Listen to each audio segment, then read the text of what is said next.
प्राण पुरुषोत्तमाय नमः। ओम श्री गुरु चरण कमलेभ्यो नमः।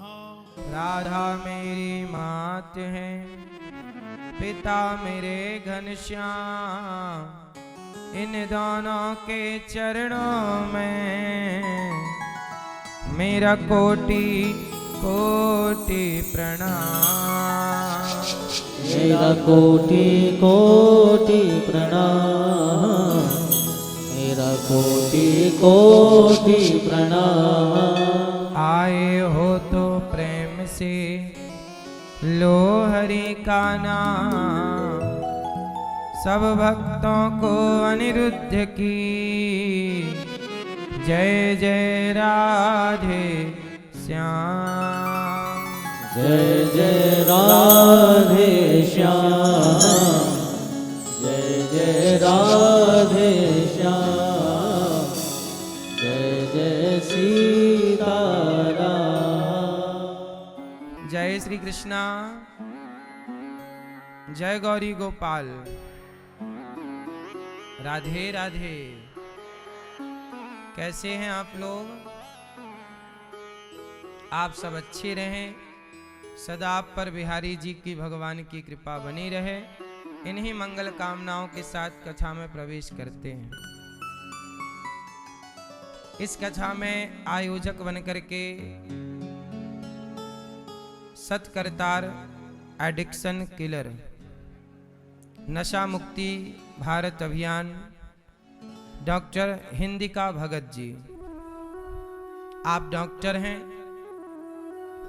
और आपने एडिक्शन किलर नाम की एक दवाई बनाई है जो लोगों को नशा से दूर करने में सहयोगी है। नशा मुक्ति अभियान तो आपने सुना ही होगा। भारत नशा मुक्त हो, इसके लिए हमारी बहन हिंदिका भगत जी डॉक्टर आप सभी को नशा मुक्त करने के लिए दिन रात कार्य कर रही हैं। एक बार तालियां बजाकर हिंदिका बहन के लिए स्वागत सम्मान के आपने बहन बेटियों की पीड़ा को समझा है। आज हमारे देश में सबसे बुरी चीज क्या है जानते हैं? नशा। घर बर्बाद हो जाते हैं, लोगों की जिंदगियां बर्बाद हो जाती हैं। और उस नशा मुक्ति अभियान के लिए आपका प्रयास अति सराहनीय है। नशा कोई भी हो, शराब का हो, जुए का हो, गांजा का हो, बीड़ी का हो, सारे ही नशे बुरे हैं। आप सब नशा मुक्त हों। ये कथा केवल आपको नशा मुक्ति की ओर ले जाने के लिए, ये कथा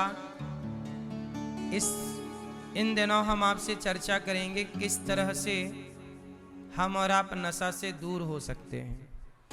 कुछ दवाइयों का योगदान हो सकता है, लेकिन आपके दृढ़ संकल्प का योगदान सबसे बड़ा है। आपकी इच्छा शक्ति का योगदान सबसे बड़ा है। यदि आप चाह लें कि मुझे नशा नहीं करना, तो आप बच जाएंगे।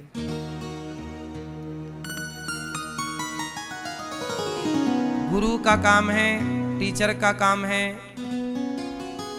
बच्चों को पढ़ाना, समझाना, सिखाना। हम मास्टर पूरी जान लगा के बच्चे को पढ़ाए, पर बच्चा पढ़ना ही ना चाहे, तो कितना भी अच्छा टीचर क्यों ना हो, उसे नहीं पढ़ा सकता। लेकिन थोड़ा सा पढ़ना बच्चा चाहे, अच्छे से मास्टर जी पढ़ाना चाहें, तो दोनों के सहयोग से सब काम हो सकता है। थोड़ा आप छोड़ना चाहें नशा, आपकी इच्छा शक्ति हो, और थोड़ा हमारे हिंदिका बहन जैसी डॉक्टर इस देश में हैं, तो सब संभव है। जरूरी नहीं है कि आप मनुष्य बने हैं तो आप ईश्वर की साधना में लगे हैं। ये वृंदावन अयोध्या जी धाम में यदि चींटी भी है, कौआ भी है, कुत्ता भी है, वो भी एक साधक है। आपने सुना होगा वृंदावन के वृक्ष को मर्म न जाने कोई, डाल डाले और पात पात में राधे राधे हो। रामचरितमानस में एक वाक्य मैंने पढ़ा था बहुत पहले कि जब राम जी वनवास गए 14 वर्ष के लिए, तो राम जी जब वनवास गए तब आपने देखा होगा जब आप जंगल जाओगे तो जंगल में घास तो होती है रास्तों में। तो जब वनवास राम जी गए और राम जी के पांव जिस जिस घास में पड़े, किस में पड़े? घास।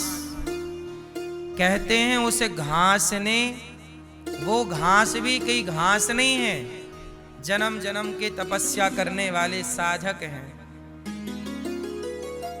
भगवान बोले कि मैं जा रहा हूं राम अवतार लेकर, तुम आओगे? तो कोई बोला कि मैं आपकी सेना बनकर आऊंगा, अयोध्या में ये बनकर आऊंगा। तो कुछ ने कहा कि प्रभु जहां जहां आपके चरण पड़ेंगे मैं घास बन जाऊंगा, आप मेरे ऊपर अपने चरण रखना, मैं घास बन के पड़ी रहूंगी। तो राम के चरण जिस घास पर पड़े वो घास का भी पुण्य है। नाथ मोर अति पुण्य बहुता, बहुत बड़ा पुण्य है कि प्रभु के चरण आज मेरे ऊपर पड़े हैं। इसलिए जब उद्धव जी वृंदावन आए और उद्धव जी ने राधा रानी का दर्शन किया और राधा रानी ने कहा उद्धव आप ज्ञान लेकर आए हो पर यहाँ तो प्रेम है। और जब प्रेम में उद्धव जी डूबे तो उद्धव जी जानते हो राधा रानी से क्या बोले? अब हमें वृंदावन से दूर ना करो, क्या बना दो? यहाँ हमें लता पता बना दो। हमें क्या बना दो? वृंदावन की लता पता बना के। क्यों? बोले यहीं रहेंगे। मनुष्य बनना थोड़ा ठीक नहीं है। क्यों? मनुष्य बनेंगे तो वृंदावन में रह के भी कई बार हमारा मन विषयों में लग जाता है, पर पेड़ पौधे रहेंगे तो कहां लगेगा मन? आप लोग तो वृंदावन में रहने वाले भी वृंदावन से दूर जाते हैं काम काज के लिए, पर पेड़ पौधा तो स्थायी है। इसलिए ये वृंदावन जो है ये सामान्य दृष्टि का विषय नहीं है। इसलिए यहाँ की लता पता भी कृष्ण के चिंतन में है, यहाँ के पेड़ पौधे भी कृष्ण के चिंतन में, यहाँ के कीट पतंगे कुत्ता बिल्ली पशु पक्षी भी सब कृष्ण का ही, भगवान का ही परिकर है। जैसे आप बड़े भाग्यशाली हैं, आप दुनिया में भारत में 140 करोड़ लोग हैं। 140 करोड़ लोगों में आप कितने भाग्यशाली हैं कि आप वृंदावन आए। ऐसे चींटियां कितनी हैं, उन चींटियों में वो चींटी कितनी भाग्यशाली है जो वृंदावन में है। कुत्ते कितने हैं, पर वो कुत्ता कितना भाग्यशाली है जो वृंदावन का कुत्ता है। पेड़ पौधे तो हर जगह हैं, पर वो पेड़ पौधे कितने भाग्यशाली हैं जो वृंदावन के हैं। मक्खी तो हर जगह है, पर वो मक्खी कितनी भाग्यशाली है जो धाम में है। सुनो, आप तो बिहारी जी के दर्शन दूर से करते हो, मक्खी तो जाती है और बिहारी जी के पांव में बैठ जाती है। बोलो हाँ कि ना? 56 भोग बिहारी जी को लगा, भगवान भी खा रहे हैं, वो भी बैठी है खा रही है। फिर सबके लिए पटबंद हैं, पर मक्खी के लिए काहे के पटबंद? बोलो हाँ। इसलिए बाली जब मरे, अंगद के पिता राम ने मारा, तो बाली से राम ने कहा तुम्हें क्या चाहिए, मेरे से वरदान ले लो। तो बाली ने कहा अब नाथ कर करुणा बिलो कहूं, देहु जो वर मांगहूं। जेहि योनि जन्महु कर्म वसतः राम पद अनुराग। जेहि योनि जन्महु कर्म वसतः। मैं ये नहीं कहता कि अगले जन्म में मुझे मनुष्य ही बनाना, हमें कुत्ता भी बनाना हम तैयार हैं, हमें पशु बनाना तैयार हैं, पक्षी बनाना तैयार हैं, लेकिन प्रभु अपने द्वार का, अपनी चौखट का ही कुत्ता बनाना, जो तुम्हारे आश्रित रहे, और किसी के द्वार का कुत्ता ना बनाना। कुत्ता हमें बनने में दिक्कत नहीं है, पर बिहारी जी के चौखट का कुत्ता रहूं, तुम्हारे द्वार पर रहूं, तुम्हारे द्वार पर ही पड़ा रहूं। इसलिए मेरी माँ, नाली का कीड़ा भी बनूं। पुराणों में जब पुराणों की टीका की गई ऋषियों के द्वारा, तो संतों ने अपने भाव लिखे कि मैं ये नहीं कहता कि मुझे नाली का कीड़ा मत बनाना, मुझे तो प्रभु आप नाली का कीड़ा बना देना, पर उस नाली का कीड़ा बनाना जिस नाली में आपके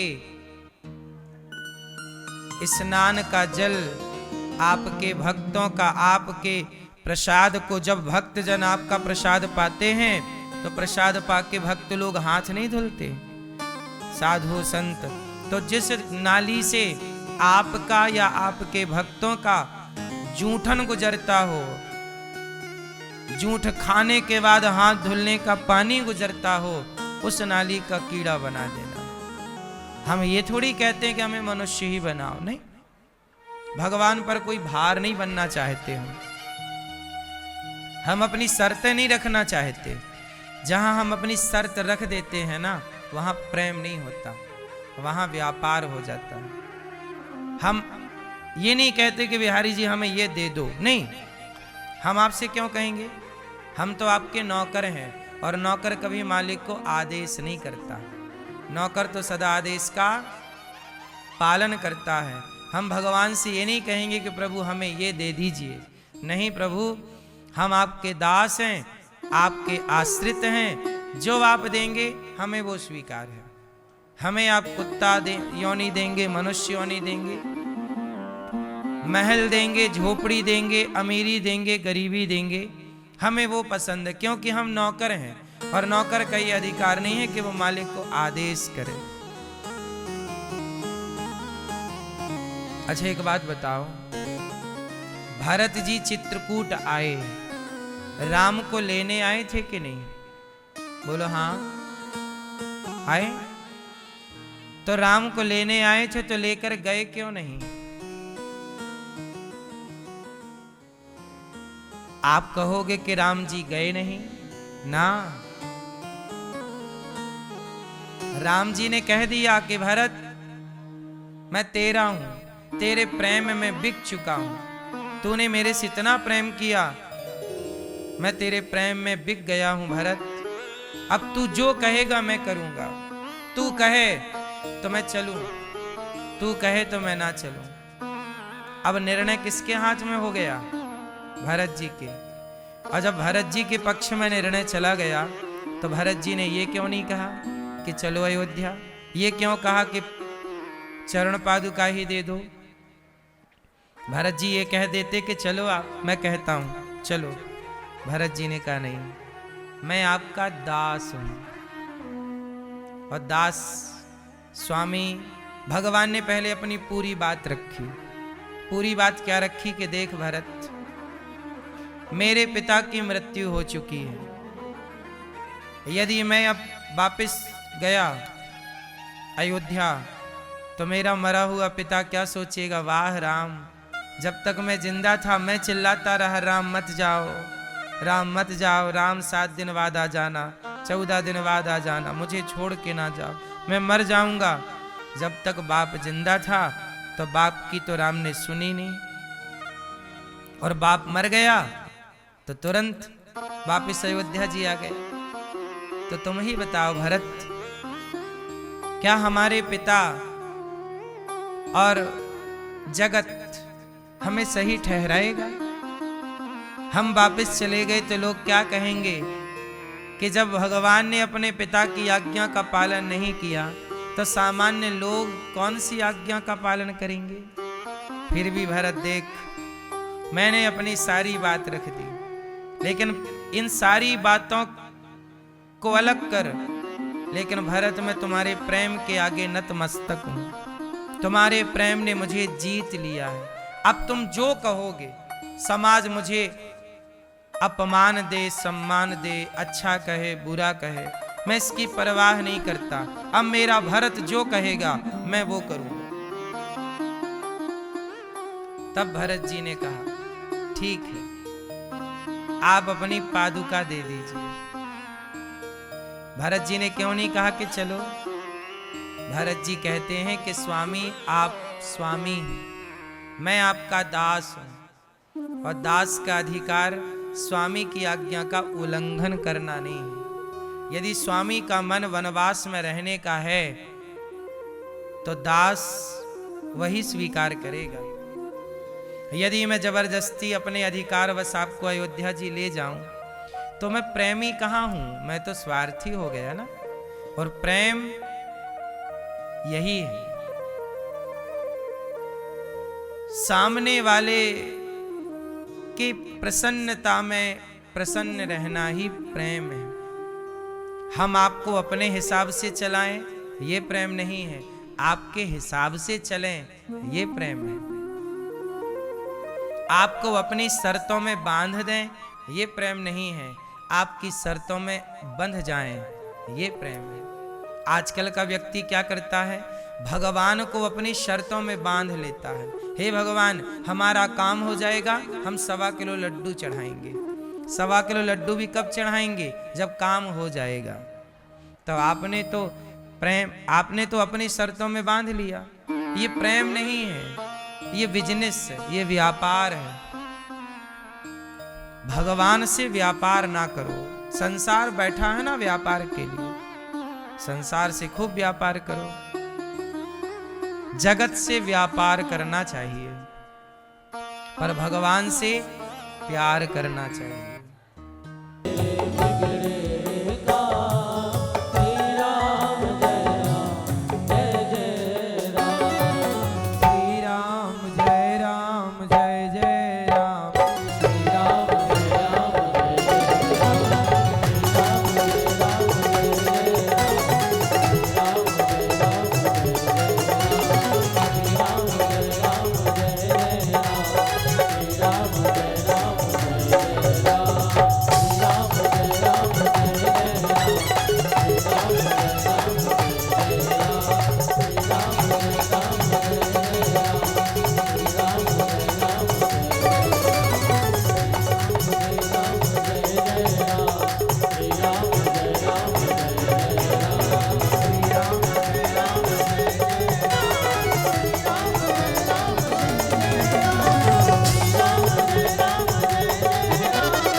जय राम जय जय राम।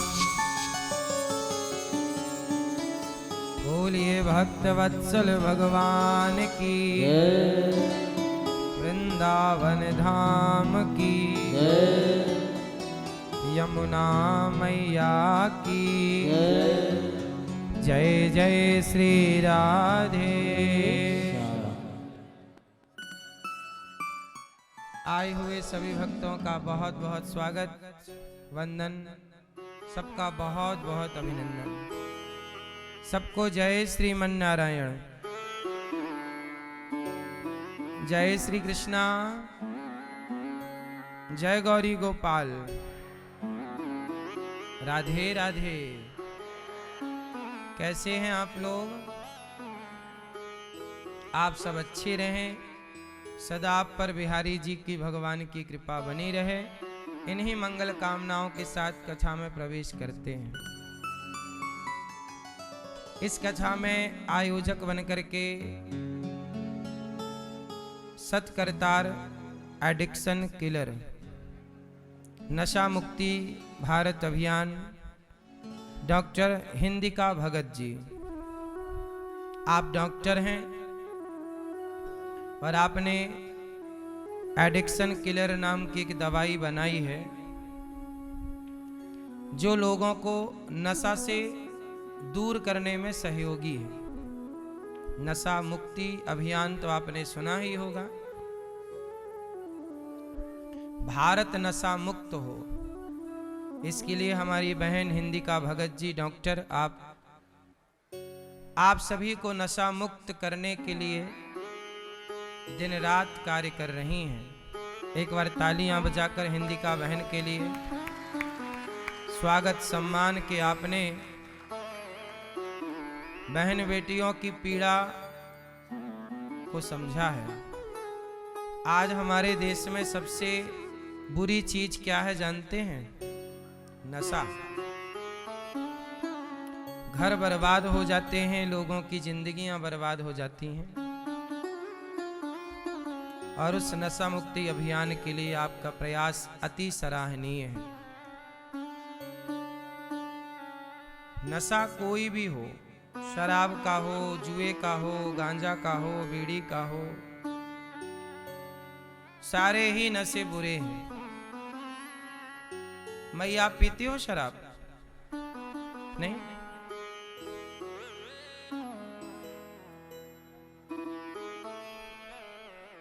आप सब नशा मुक्त हो। ये कथा 3-4 दिन का ये सत्संग केवल आपको नशा मुक्ति की ओर ले जाने के लिए। ये कथा इन दिनों हम आपसे चर्चा करेंगे किस तरह से हम और आप नशा से दूर हो सकते हैं। कुछ दवाइयों का योगदान हो सकता है, लेकिन आपके दृढ़ संकल्प का योगदान सबसे बड़ा है। आपकी इच्छा शक्ति का योगदान सबसे बड़ा है। यदि आप चाह लें कि मुझे नशा नहीं करना, तो आप बच जाएंगे।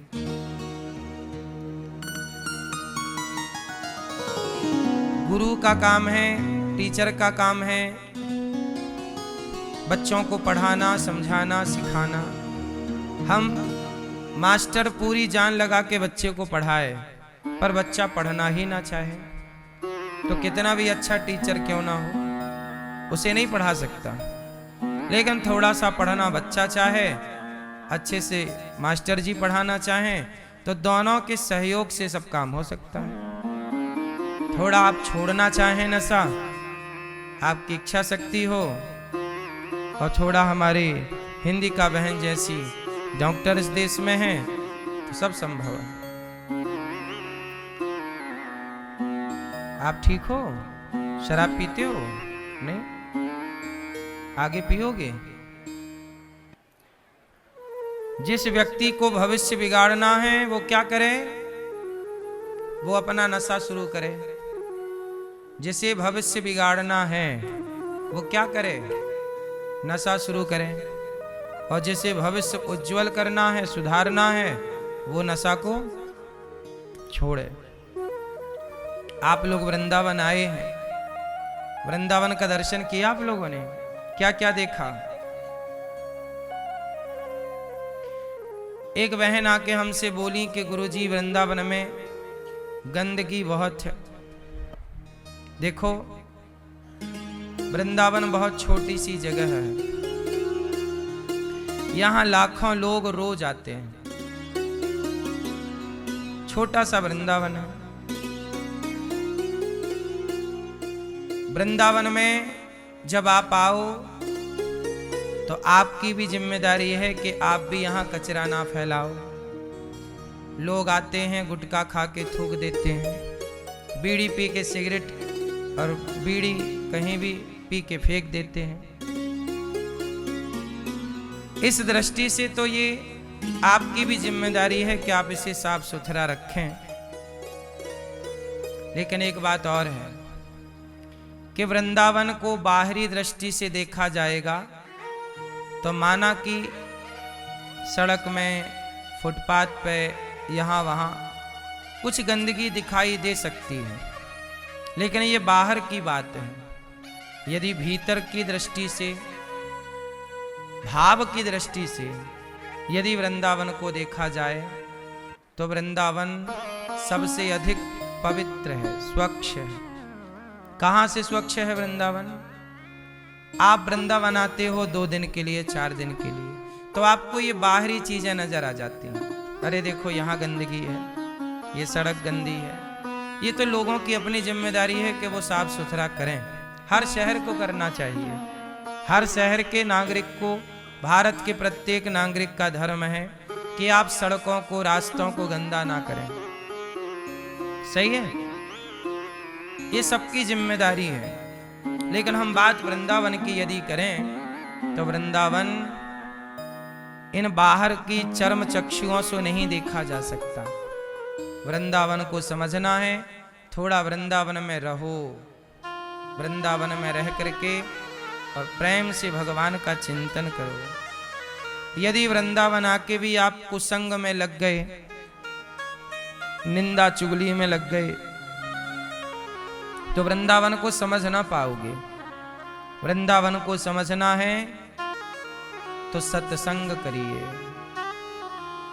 ये वृंदावन में जो पेड़ पौधे हैं, इनकी भी कथाएं हैं। हम अयोध्या जी थे। मैं जब अयोध्या पढ़ने गया तो वहां मेरे सामने एक घटना घटी। मैं गुरु जी के पास बैठा था पढ़ने के लिए। तब तो मैं बच्चा था, मैं केवल सुनता था।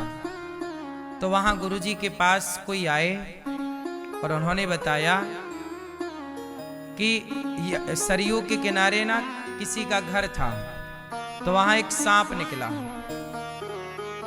सांप। तो घर की मालकिन ने, घर के लोगों ने सफेरे को बुला दिया, फोन लगा दिया। संयोग से सफेरा बोला कि मैं आज नहीं आ सकता, मैं कल आऊंगा सांप को पकड़ने के लिए। ठीक है। और वो सांप ना बड़ा सांप था, अजगर कह सकते हैं, मोटा, जल्दी से भाग नहीं सकता था। तो वहां के लोगों ने उसे बंद करके रख दिया, कैद करके, कि कल आएगा सफेरा दे देंगे। अब सांप को कर दिया कैद। अब रात को ना जिसने फोन लगाया, जिस घर के लोगों ने, जिनके घर में सांप था, रात को उस सांप ने सपने में आकर के उन घर के लोगों से कहा कि भैया हमें सफेरे को ना दो, सफेरा ले जाएगा, हमें कहीं बेच देगा, किसी और जंगल में छोड़ देगा। हम अयोध्या वासी हैं, हम अयोध्या रहते हैं, और देखो हम यहाँ रहते तो सालों से हैं, हमने आपको कभी परेशान नहीं किया। वो तो आपकी हम पे नजर पड़ गई तो आप हमें दूर कर देंगे, हम आपका कुछ बिगाड़ेंगे नहीं, आप हमें यहाँ से दूर ना करो। यदि हमें बेचने से आपको पैसे चाहिए तो जहाँ हम हैं वहाँ आप देख लेना, आपके पैसे आपको मिल जाएंगे। पर हम यहाँ साधना कर रहे हैं। हम मनुष्य बनते तो मनुष्य ना उलझ जाता। जैसे आप लोग मनुष्य हो, आप लोग काम क्रोध में फंस जाते हो। मनुष्य कहाँ फंस जाता है? काम क्रोध लोभ मोह में। हर पुरुष फंसा हुआ है, हर स्त्री फंसी हुई है। कोई मोह में फंसा है, कोई अभिमान में फंसा है, कोई कहीं फंसा है, सब फंसे ही हैं। तो सांप ने कहा कि देखो, हम लोग भगवान से, साधक लोग कहते हैं कि प्रभु हमें मनुष्य ना बनाना, हमें वृंदावन की लता पता बना दो, पेड़ पौधा बना दो। क्यों? क्योंकि पेड़ पौधा रहेगा, उसे काम सताएगा नहीं, लोभ सताएगा नहीं, अभिमान आएगा नहीं। वो यहाँ एक जगह पड़ा भगवान का चिंतन करता रहेगा। इसलिए हम सांप बने हैं, हम भगवान के चिंतन में हैं। हमसे अयोध्या जीना छुड़वाओ। तब फिर वो मैया ने रात को जागा, सांप को कैद से हटाया और कहा महाराज आपको जहां जी करे आप यहां रहो। सवेरे सफेरा आया तो सही, पर उसे विदा कर दिया, भैया चला गया सांप, जाओ। जरूरी नहीं है कि आप मनुष्य बने हैं तो आप ईश्वर की साधना में लगे हैं। ये वृंदावन अयोध्या जी धाम में यदि चींटी भी है, कौआ भी है, कुत्ता भी है, वो भी एक साधक है। आपने सुना होगा वृंदावन के वृक्ष को मर्म न जाने कोई, डाल डाले और पात पात में राधे राधे हो। रामचरितमानस में एक वाक्य मैंने पढ़ा था बहुत पहले कि जब राम जी वनवास गए 14 वर्ष के लिए, तो राम जी जब वनवास गए तो आपने देखा होगा जब आप जंगल जाओगे तो जंगल में घास तो होती है रास्तों में। तो जब वनवास राम जी गए और राम जी के पांव जिस जिस घास में पड़े, किस में पड़े? घास। कहते हैं उस घास ने, वो घास भी कोई घास नहीं है, जन्म जन्म के तपस्या करने वाले साधक हैं। भगवान बोले कि मैं जा रहा हूं राम अवतार लेकर, तुम आओगे? तो कोई बोला कि मैं आपकी सेना बनकर आऊंगा, अयोध्या में ये बनकर आऊंगा। तो कुछ ने कहा कि प्रभु जहां जहां आपके चरण पड़ेंगे मैं घास बन जाऊंगा, आप मेरे ऊपर अपने चरण रखना, मैं घास बन के पड़ी रहूंगी। तो राम के चरण जिस घास पर पड़े वो घास का भी पुण्य है। नाथ मोर अति पुण्य बहुता, बहुत बड़ा पुण्य है कि प्रभु के चरण आज मेरे ऊपर पड़े हैं। इसलिए जब उद्धव जी वृंदावन आए और उद्धव जी ने राधा रानी का दर्शन किया और राधा रानी ने कहा उद्धव आप ज्ञान लेकर आए हो पर यहाँ तो प्रेम है। और जब प्रेम में उद्धव जी डूबे तो उद्धव जी जानते हो राधा रानी से क्या बोले? अब हमें वृंदावन से दूर ना करो, क्या बना दो? यहाँ हमें लता पता बना दो। हमें क्या बना दो? वृंदावन की लता पता बना के। क्यों? बोले यहीं रहेंगे। मनुष्य बनना थोड़ा ठीक नहीं है। क्यों? मनुष्य बनेंगे तो वृंदावन में रह के भी कई बार हमारा मन विषयों में लग जाता है, पर पेड़ पौधे रहेंगे तो कहां लगेगा मन? आप लोग तो वृंदावन में रहने वाले भी वृंदावन से दूर जाते हैं काम काज के लिए, पर पेड़ पौधा तो स्थायी है। इसलिए ये वृंदावन जो है ये सामान्य दृष्टि का विषय नहीं है। इसलिए यहाँ की लता पता भी कृष्ण के चिंतन में है, यहाँ के पेड़ पौधे भी कृष्ण के चिंतन में, यहाँ के कीट पतंगे कुत्ता बिल्ली पशु पक्षी भी सब कृष्ण का ही, भगवान का ही परिकर है। जैसे आप बड़े भाग्यशाली हैं, आप दुनिया में भारत में 140 करोड़ लोग हैं। 140 करोड़ लोगों में आप कितने भाग्यशाली हैं कि आप वृंदावन आए। ऐसे चींटियां कितनी हैं, उन चींटियों में वो चींटी कितनी भाग्यशाली है जो वृंदावन में है। कुत्ते कितने हैं, पर वो कुत्ता कितना भाग्यशाली है जो वृंदावन का कुत्ता है। पेड़ पौधे तो हर जगह हैं, पर वो पेड़ पौधे कितने भाग्यशाली हैं जो वृंदावन के हैं। मक्खी तो हर जगह है, पर वो मक्खी कितनी भाग्यशाली है जो धाम में है। सुनो, आप तो बिहारी जी के दर्शन दूर से करते हो, मक्खी तो जाती है और बिहारी जी के पांव में बैठ जाती है। बोलो हाँ कि ना? 56 भोग बिहारी जी को लगा, भगवान भी खा रहे हैं, वो भी बैठी है खा रही है। फिर सबके लिए पटबंद हैं, पर मक्खी के लिए काहे के पटबंद? बोलो हाँ। इसलिए बाली जब मरे, अंगद के पिता राम ने मारा, तो बाली से राम ने कहा तुम्हें क्या चाहिए, मेरे से वरदान ले लो। तो बाली ने कहा अब नाथ कर करुणा बिलो कहूं, देहु जो वर मांगहूं, जेहि योनि जन्महूं, कर्म बसतः राम पद अनुराग। जेहि योनि जन्महूं कर्म बसतः। मैं ये नहीं कहता कि अगले जन्म में मुझे मनुष्य ही बनाना, हमें कुत्ता भी बनाना हम तैयार हैं, हमें पशु बनाना तैयार हैं, पक्षी बनाना तैयार हैं, लेकिन प्रभु अपने द्वार का, अपनी चौखट का ही कुत्ता बनाना, जो तुम्हारे आश्रित रहे, और किसी के द्वार का कुत्ता ना बनाना। कुत्ता हमें बनने में दिक्कत नहीं है, पर बिहारी जी के चौखट का कुत्ता रहूं, तुम्हारे द्वार पर रहूं, तुम्हारे द्वार पर ही पड़ा रहूं।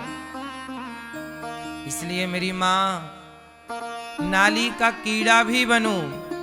पुराणों में जब पुराणों की टीका की गई ऋषियों के द्वारा, तो संतों ने अपने भाव लिखे कि मैं ये नहीं कहता कि मुझे नाली का कीड़ा मत बनाना, मुझे तो प्रभु आप नाली का कीड़ा बना देना, पर उस नाली का कीड़ा बनाना जिस नाली में आपके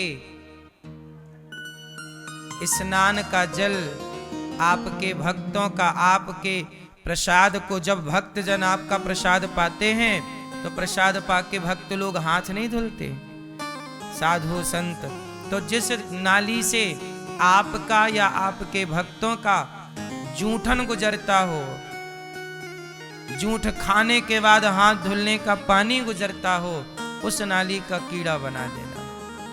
हम ये थोड़ी कहते हैं कि हमें मनुष्य ही बनाओ, नहीं, भगवान पर कोई भार नहीं बनना चाहते हम अपनी शर्तें नहीं रखना चाहते। जहां हम अपनी शर्त रख देते हैं ना, वहां प्रेम नहीं होता, वहां व्यापार हो जाता है। हम ये नहीं कहते कि बिहारी जी हमें ये दे दो, नहीं, हम आपसे क्यों कहेंगे, हम तो आपके नौकर हैं, और नौकर कभी मालिक को आदेश नहीं करता, नौकर तो सदा आदेश का पालन करता है। हम भगवान से ये नहीं कहेंगे कि प्रभु हमें ये दे दीजिए, नहीं प्रभु, हम आपके दास हैं, आपके आश्रित हैं, जो आप देंगे हमें वो स्वीकार है। हमें आप कुत्ता योनि देंगे, मनुष्य योनि देंगे, महल देंगे, झोपड़ी देंगे, अमीरी देंगे, गरीबी देंगे, हमें वो पसंद है, क्योंकि हम नौकर हैं, और नौकर का ये अधिकार नहीं है कि वो मालिक को आदेश करे। अच्छा एक बात बताओ, भरत जी चित्रकूट आए, राम को लेने आए थे कि नहीं? बोलो हाँ, आए। तो राम को लेने आए थे, तो लेकर गए क्यों नहीं?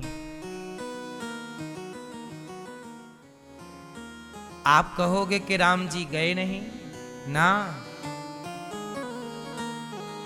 राम जी ने कह दिया कि भरत मैं तेरा हूं, तेरे प्रेम में बिक चुका हूं, तूने मेरे से इतना प्रेम किया, मैं तेरे प्रेम में बिक गया हूं भरत, अब तू जो कहेगा मैं करूंगा, तू कहे तो मैं चलूं, तू कहे तो मैं ना चलूं। अब निर्णय किसके हाथ में हो गया? भरत जी के। और जब भरत जी के पक्ष में निर्णय चला गया, तो भरत जी ने ये क्यों नहीं कहा कि चलो अयोध्या, ये क्यों कहा कि चरण पादुका ही दे दो?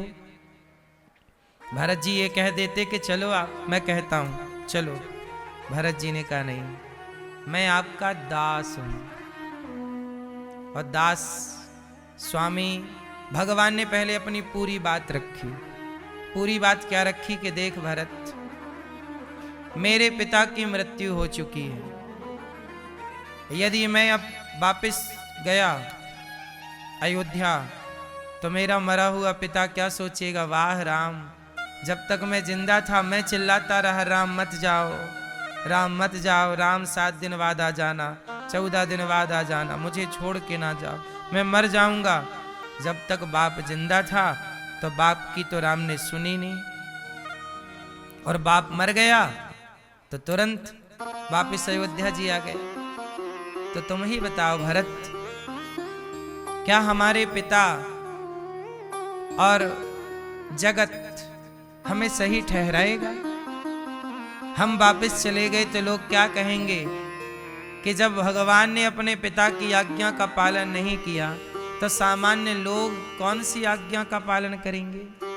फिर भी भरत देख, मैंने अपनी सारी बात रख दी, लेकिन इन सारी बातों को अलग कर, लेकिन भरत मैं तुम्हारे प्रेम के आगे नतमस्तक हूं। तुम्हारे प्रेम ने मुझे जीत लिया है। अब तुम जो कहोगे, समाज मुझे अपमान दे, सम्मान दे, अच्छा कहे, बुरा कहे, मैं इसकी परवाह नहीं करता। अब मेरा भरत जो कहेगा मैं वो करूंगा।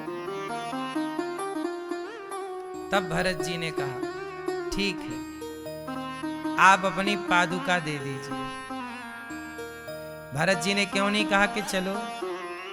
भरत जी कहते हैं कि स्वामी, आप स्वामी हैं, मैं आपका दास हूं, और दास का अधिकार स्वामी की आज्ञा का उल्लंघन करना नहीं है।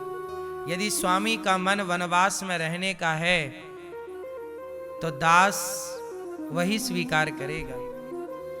यदि मैं जबरदस्ती अपने अधिकार वश आपको अयोध्या जी ले जाऊं तो मैं प्रेमी कहाँ हूं? मैं तो स्वार्थी हो गया ना। और प्रेम यही है, सामने वाले की प्रसन्नता में प्रसन्न रहना ही प्रेम है। हम आपको अपने हिसाब से चलाएं ये प्रेम नहीं है, आपके हिसाब से चलें ये प्रेम है। आपको अपनी शर्तों में बांध दें ये प्रेम नहीं है, आपकी शर्तों में बंध जाएं ये प्रेम है। आजकल का व्यक्ति क्या करता है? भगवान को अपनी शर्तों में बांध लेता है। हे भगवान, हमारा काम हो जाएगा, हम 1.25 किलो लड्डू चढ़ाएंगे। 1.25 किलो लड्डू भी कब चढ़ाएंगे? जब काम हो जाएगा। तो आपने तो अपनी शर्तों में बांध लिया। ये प्रेम नहीं है, ये बिजनेस है, ये व्यापार है।